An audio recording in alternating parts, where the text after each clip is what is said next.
Hi, I'm Steve Berry, and that is Thoresby Hall, considered by many in the know to be the finest house in the East Midlands. But we're not here for Grade 1 listed, perfectly proportioned architecture and magnificent masonry. Oh no, we're here for cars and bikes, and the metal is that way.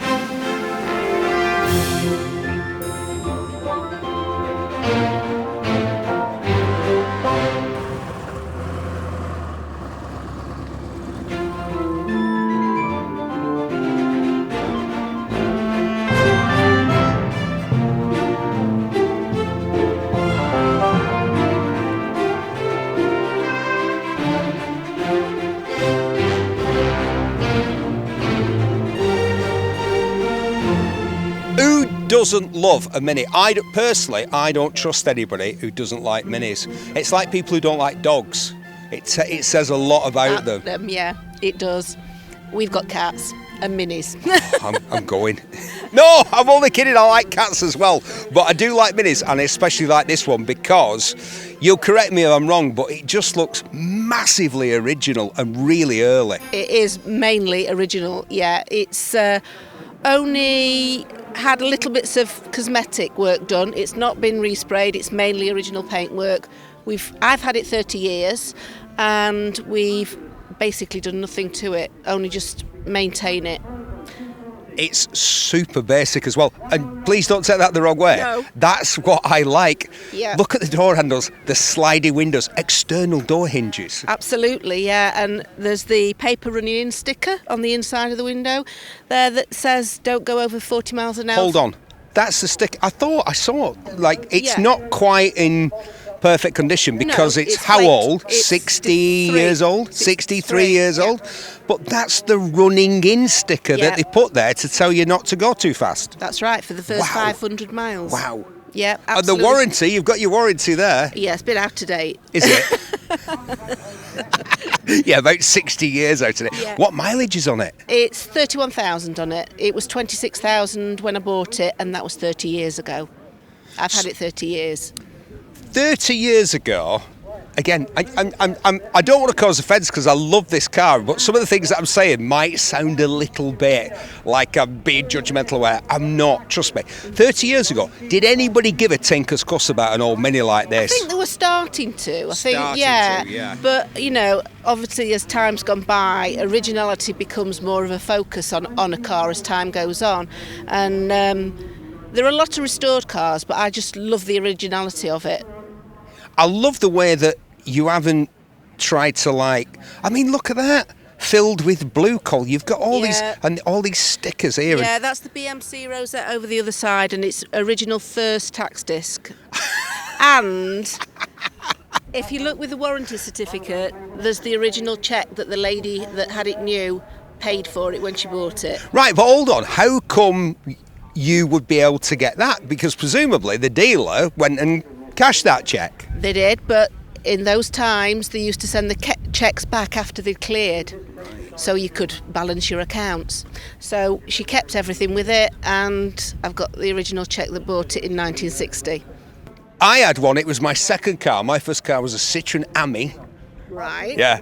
Quirky looking car. Mm-hmm. Looked like a 2CV with ideas above its station, but which is what it was. But my second car was a Mini, an 850 with sliding windows and these door handles, but it was so far gone.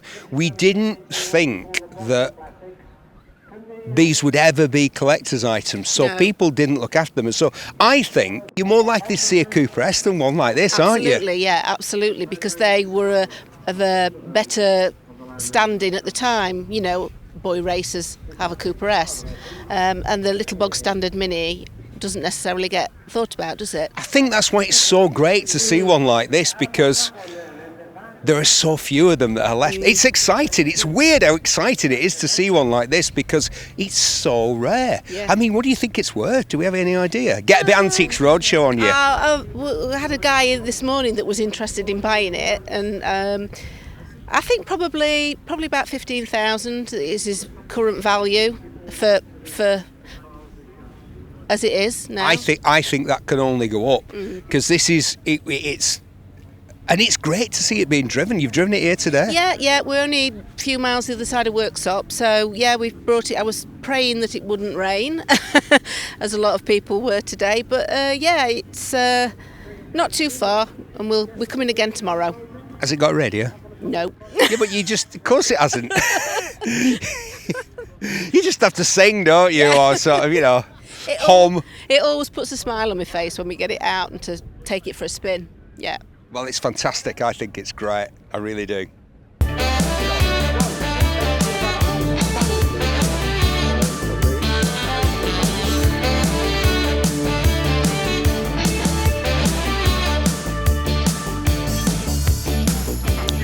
When I left school in the 80s, I got a job on a building site. And at Christmas time, the boss got everybody together and said, "Lads, times are hard, so there'll be no pay rise this year." There was discontent. He said, "I'll tell you what, look outside. I've had to get rid of my Jag and get a Ford." What the Ford that he got was one of these, a Granada Gear X, the absolute pinnacle of the Ford range. A V6 engine, metallic paint, velour seats, wood cappings, alloy wheels, and he paid twice as much for it as he got Part X for his long-in-the-tooth Jag, but we didn't find that out till later.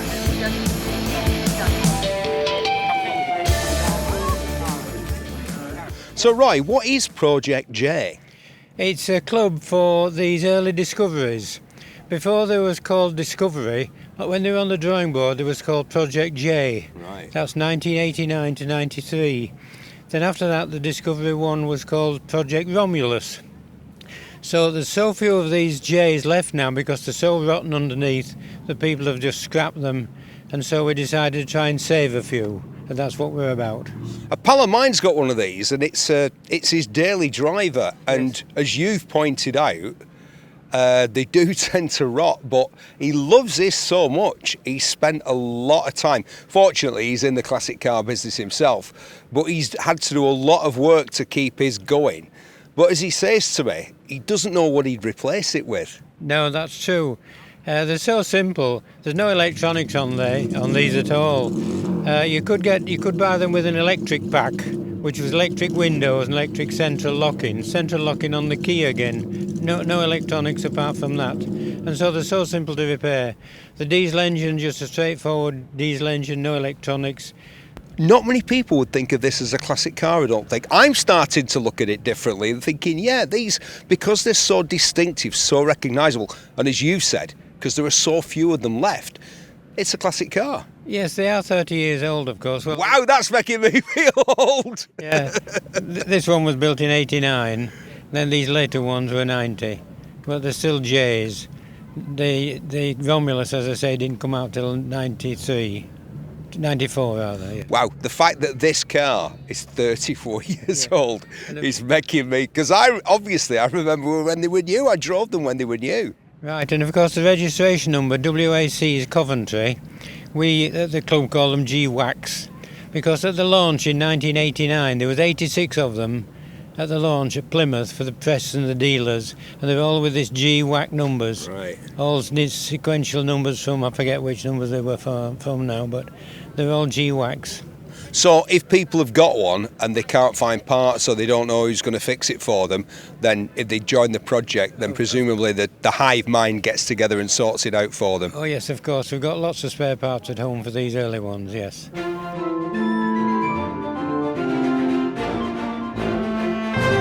Now, of course, we're here for the cars and bikes, but we also like to see the dogs. So many fine examples of the canine race come along to these shows. But what's your dog of the show? Let us know in the comments below. We liked all of them.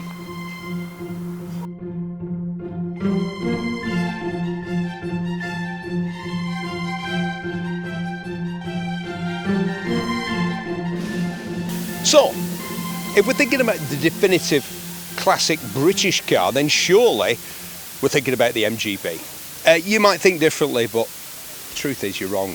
It just is.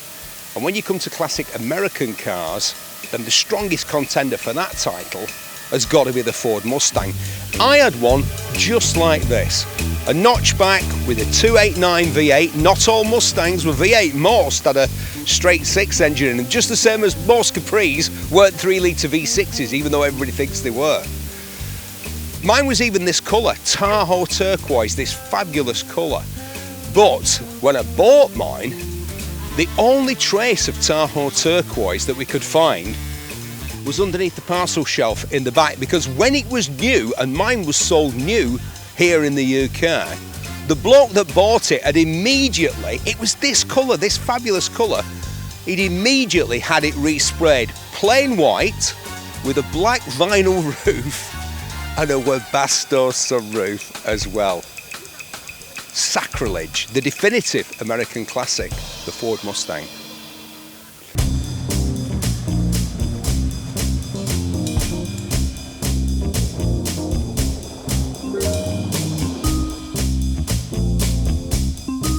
So tell us about your handsome French car, sir. It's a 1969 Renault 16. I'm glad you said Reynolds as well. That's what my dad would have said. You didn't go Renault. Oh no, it's not. It's a Renault in Yorkshire. Yeah. It's been parked up since 1982. I've owned it 4 years, and it's took me that time to get it back to what it is today.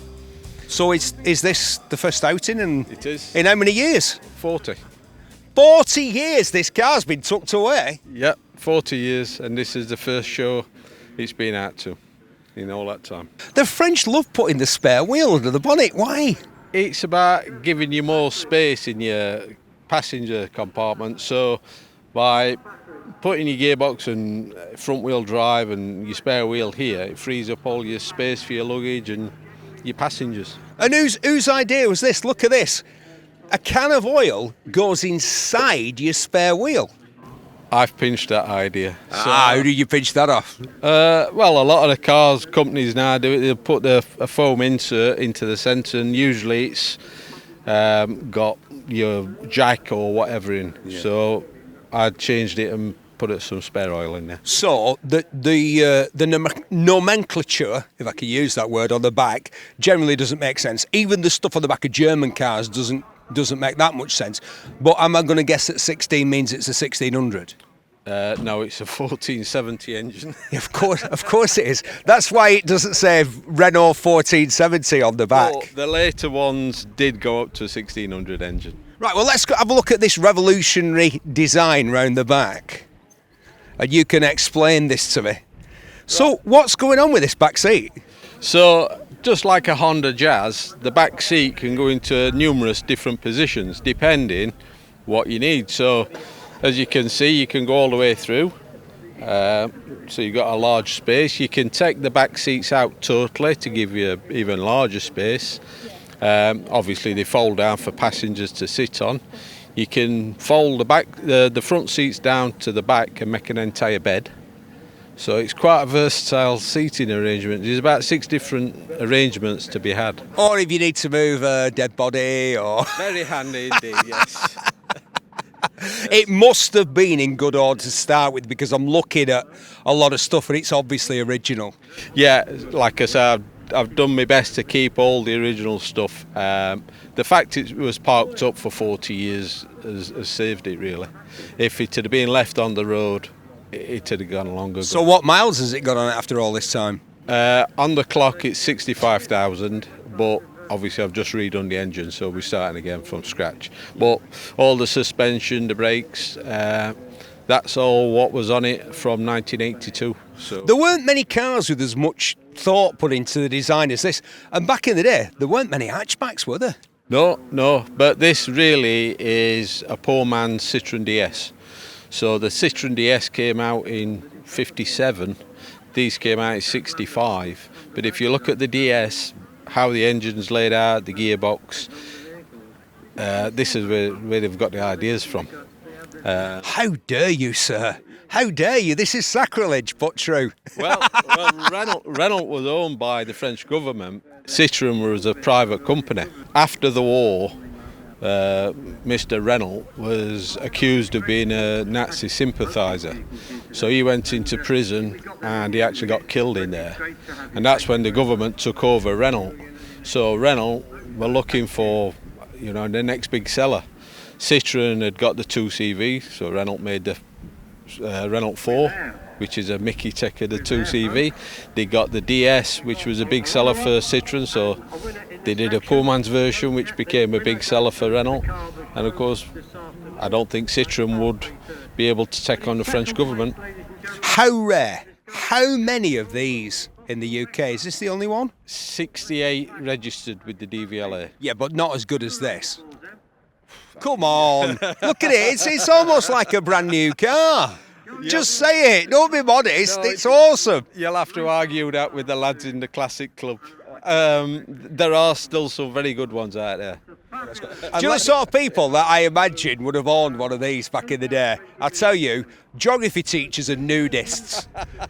People who were a little bit, a sort of person who, back in the day when absolutely nobody was a vegetarian, would have been vegetarian, would have had something different, something out of the ordinary. You're right, and you must be about the sixth person today that said, "Oh, I remember these. My teacher used to have one." Yeah. So you're spot on. Yeah. It was something a bit left field, weren't it?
I don't remember those back lights. That's because I was never on them. It's totally unique. That's why I don't remember those back lights. They look great. Who did that? If I knew his name, I'd be very good, because it was done in Malaysia. Wow. Sometime in the 60s. The car was built by Jensen's. Jensen's built the first 5,000, or 6,000, sorry, of the Volvos, because Volvo didn't have enough room in their factory in Sweden. So they contacted Jensen to do it. And this was built in 1963 by Jensen's and shipped straight out to Malaysia, brand new. And sometime in Malaysia, that was done. It's a great colour. Is this the original colour? No, it was red, but it was a different colour of red. It was a more orangey red. I've got the colour code, but I didn't particularly like that colour. Well, it's in fantastic condition. I don't even remember that badge on there. Was that? That's the Jensen ones only. Right. Yeah, they were only done on the Jensen one. In fact, when I got this, it didn't have the badges on. It had an 1800S badge on the back. Somebody tried to convert it into looking like an 1800S, right, which I think they thought was probably stood for sport, maybe. But it actually stands for Sweden. So the 1800S was built in Sweden. The 1800 wasn't. And it was only this Volvo that had these badges. But this didn't have them. But when I took all the paint off, there was 2 holes there where the badge had been removed, so I put it back. I'll ask this gentleman a question now, and I bet he knows the answer. 3 million miles. What? See? Before I even started, he had it. I was going to say, what is the highest mileage ever recorded on a car? What model was it, and what colour was it? And what was Before his I name? That's a teacher, school teacher, but I can't remember the guy's I name. can't think of his name. He's dead now, though. Oh, is he? Well, he won't be doing any more miles in that. He's worried about driving it. Oh, I wonder if it's for sale.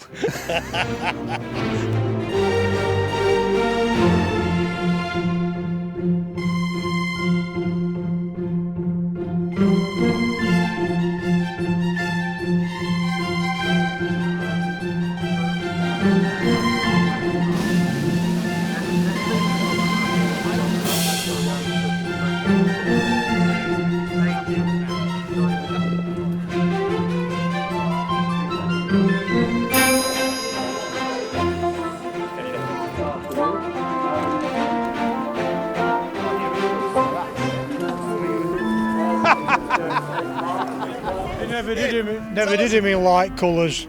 No. No, they were always maroon or dark, which is a dark red, you know.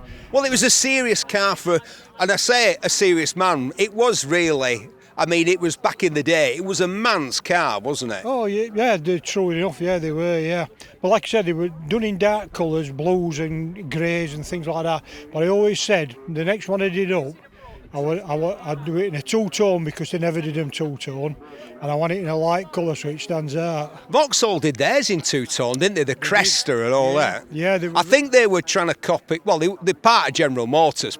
Some people forget, not car people, but people forget Vauxhall been part of General Motors since 1929, I think, or they had been. Yeah. So they were like the American cars, but these were always more sombre. The police had these, didn't they? Yeah, they did, yeah. They had, as everybody knows them, at Z cars, because they were actually very light yellow. I don't know whether you know that. Very light colour in yellow, so they look white on TV screen. Well, didn't Ferrari have to paint, when colour telly came along, Ferrari had to paint their Grand Prix cars orange because that looked red on the newfangled colour tellies. Right. So the actual white cars on telly were yellow. That's right, they were, yeah. Who knew that? Well, you're getting all the good stuff here. Are they any good to drive? Because it's a big car. It's not got a lot of power, but it's 2.5 litre engine. plenty of. I'm being devil's advocate here. Well, I'll tell you for why. My grandfather ran these in Lancashire Constabulary, and he told me that when the Mark II Jag came out, they couldn't get anywhere near it in these things. That's right. He had to get his Riley that he used for like a bit of motorsport out, and they used to chase villains in the Riley because the Z cars couldn't keep up with the Jags. That's right, yeah. That's right, yeah. It's but they were first. The 6-cylinder engine were the first 100-mile-an-hour Ford. What they did, yeah, they were, yeah. But do they stop, or have you had to uprate the? No, the disc on front. Oh, discs, right? Yeah, I wouldn't have thought that. I would have said drums all round. No. Mark III they had discs on front, drums on back, and that's how they came off production line. So stopping wise they're very good. Even nowadays they're very good as long as you keep them well maintained. Driving wise they're very heavy to drive unless they're rolling, you know what I mean, unless they're moving, then they're fine, they're okay. But like if you from standing start you've got to turn a corner straight away, you know, you're really doing this with it, sort of thing. Like, was this a Ford of Britain car or was it a European car? Yeah, it's a Dagenham Ford. This they were made in Britain and exported to like Germany, Australia, and places like that. Yeah, it looks great. Yeah, hey, thanks for talking to us about it. You're welcome. No problem.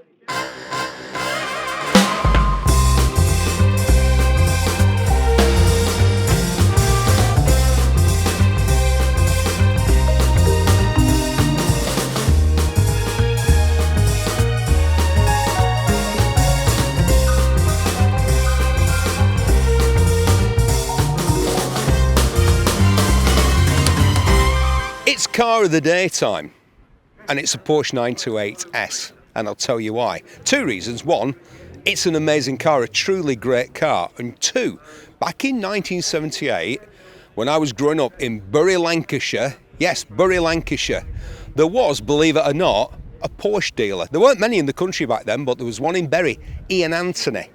And when one of my mates told me that there was one of these in the window of Ian Anthony, I was straight up there after school. And do you know what the Porsche 928 looked like to me, aged 13? It looked like the future. At 45 years on, this remarkable car still looks like the future. The only thing that's missing is the swirly op-art Pasha interior. There's a little tribute to it on the gear stick. Apart from that, it's perfect. And my car of the day, a Porsche 928S.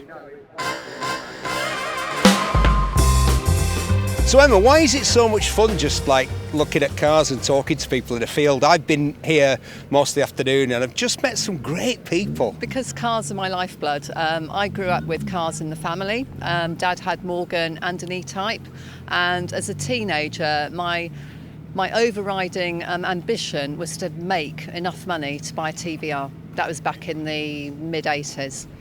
What kind of TVR would that have been back then? Would it have been a wedgie one? Wedge. Definitely a wedge. It had to be 350i, Series 2, which I did eventually acquire when I was 26. So it took me about 10 years to save up enough money.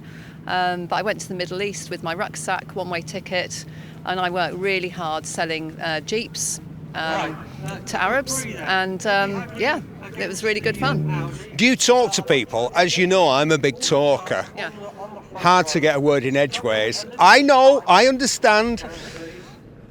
Live with it. But I will talk to people. And for me, that's one of the best things. I met a lady over there who's got an amazing original Mini. It's just an absolute bog standard Mini, but it's so original.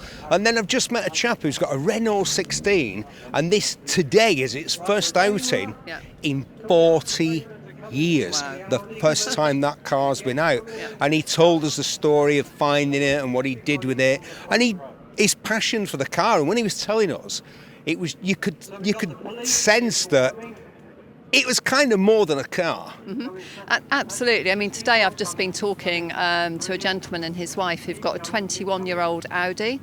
It was a V6 Audi, which has actually just won its class in here, and it's done 7,000 miles from new. They acquired it from a gentleman who died. It had done 5,000 miles at that stage, and they've done just over 1,000 miles in the last 3 years. But they treasure it. It's called Bert the Audi. But do you feel that it's important to get out and meet the people, or isn't most of the business that you do online? Surely you're not actually selling policies on a day like today. We don't do any business online. A client can go on the website and they can request a callback. We want to speak to people, Steve. I mean, there is no substitute for talking to our clients, meeting our clients, and that's why we do over 100 events in a year as RH. Sometimes we have 2 or 3 different teams out on the same weekend. So we have 2 or 3 of these marquees, 2-3 show kits, and we have an army of RH people that are out there meeting our clients. It's not like regular car insurance, isn't it? You've got to look people in the eye. I mean, I tried it on with my insurer. Sorry, I'm not with you guys. I don't know why I'm not with these guys. Maybe we can change that. But I called him up because I thought, although this motorcycle technically qualifies under the guidelines, maybe it's a little bit borderline. And he just laughed and said, I don't think we can stretch to one of those, Steve. And I thought, yeah, because it really, it's basically a hooligan bike, and I was kind of getting it for hooligan reasons. And he said, we can't really, it's you've got to. There are no hard and fast rules, is what I'm saying. I think you've got to go off the people and the situation, and you've got to make almost like an individual judgment every single time. Absolutely. So with your bike, I mean, is it more than 15 years of age? It's more than 50 years of age, but it's basically a 150 brake horsepower monster, which I was trying to sneak onto a classic policy, and they just laughed and said no. Well, I would say give us a call. All right. Okay, because you are over 21, Steve. Oh, only just. Come on. Over 21. I assume you've had your full Category A licence for at least 12 months. God almighty, I've had it for 40 years. Okay, and the bike, you're doing less than 5,000 miles a year? Yeah. Okay, good. Kept garaged up. Oh, absolutely. In Manchester, it won't last half an hour if it wasn't. So there is a chance. Yeah. Now, as long as, of course, you declare all the modifications. So if it's had any performance upgrades. I don't think it needs any. As long as it's not running nitrous. Right, okay. As long as there's no nitrous involved, then there's a good chance we can help you with that. We'd love to. Yeah, but it's great that you come out, I think, and meet people, because I think some people say, oh yeah, I love cars, and you never see them. And it's like, I've always done this. I've always come to events like this, sunny weekend, bank holiday, car show. Yeah, great. Look at some cars, look at some bikes. People seem quite surprised. They go, no, I actually really like cars and motorbikes. It's what I do anyway. Yeah, I think you're absolutely right. I mean, for me, this doesn't feel like work, and that's why I do what I do with RH. And I've been head of RH for 12 years, and every day is different. Every day I can actually share my passion for cars and bikes with our clients. I can help educate clients as well about cherished salvage and what that really means, because they don't understand. They just don't understand. Well, that's it. We had a great time and the weather was kind of what a beautiful spot Thoresby Hall is. For details of the next Classic Shows extravaganza, find us at classicshows.org, or we are Classic Shows on both Facebook and Twitter. See you at the next one.